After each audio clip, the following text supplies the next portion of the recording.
We came into tonight on the edge of our seats, hoping to see victory, but with just minutes left in Game 6, the Thunder are trailing badly, and the energy is really shifting across the state. So we have live team coverage from Oklahoma City to Tulsa. You can see our crews here, and we will have a look as fans ride out these final moments and look ahead to Game 7. Thanks so much for sticking with us tonight. I'm Naomi Kitt, tonight with sports director Kate McFarland, sports anchor Dan Lindblad. A bit disappointing tonight, guys. The Thunder was trying to become the NBA's youngest champion since 1977, and Dan, in a big moment with the kind of pressure that is very unique, trying to close a team out for a championship, they looked young. Came out of the gate slow, really started to fight back in the second, got it to 1-point game, and then really no sign of life after that point to where we are now. They've waved the white flag. Starters are out of the game. Had a buddy of mine watch our coverage at 6. He watches all the time. Yeah. Loves you, Naomi. Said, are you guys maybe putting the cart before the horse? Maybe. Maybe we were. Maybe we were. Game 7 Sunday night in Oklahoma City. We were excited. Never gonna apologize for that. We'll be down in OKC Sunday. We'll have a recap for you tonight, coming up a little bit later in sports. And we do still have that team coverage for you. Let's head out to the Paycom Center in Oklahoma City. Thousands of fans are packed into the arena. That's where we find 2 News anchor TJ Eckert. TJ, earlier you told us the energy was confident, a bit obnoxious. I'm sure that's changed tonight. I was going to say, your phrase, thousands of people here in the arena, now thousands of people are leaving the arena. I have tried to grab numerous people to do a live interview, and I've gotten a lot of no thank yous, a lot of cold shoulders, so that energy has quickly deflated and has left this building. Yeah, Thunder fans came in tonight feeling really good, and rightfully so, winning back-to-back games in the way that they did, doing so in Indianapolis as well, and then coming back tonight, you thought, well, there's no chance they're going to lose, right? Well, we knew the Pacers were going to throw their best punch. What we didn't know is that OKC was going to throw a pretty weak punch.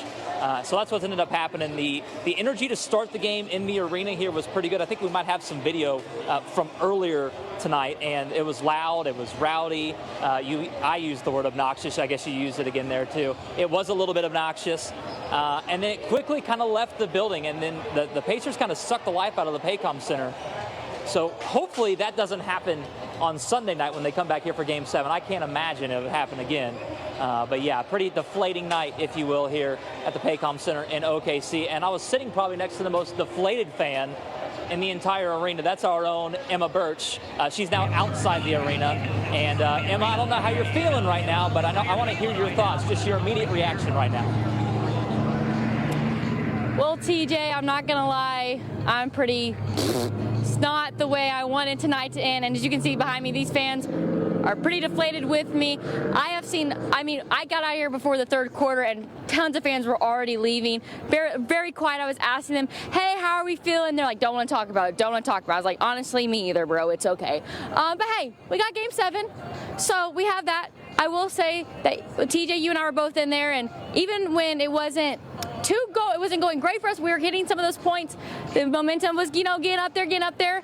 And like no matter what happened, the fans were still pretty happy, but not the night I wanted, not the night anyone in Oklahoma wanted. But hey, we got Game 7, and so I know it's not the energy we want here in Oklahoma City, but I know Steph Mansion's over at Fassler Hall in Tulsa. Steph, how's the energy there? Is it just like here in Oklahoma City with pretty disappointed fans?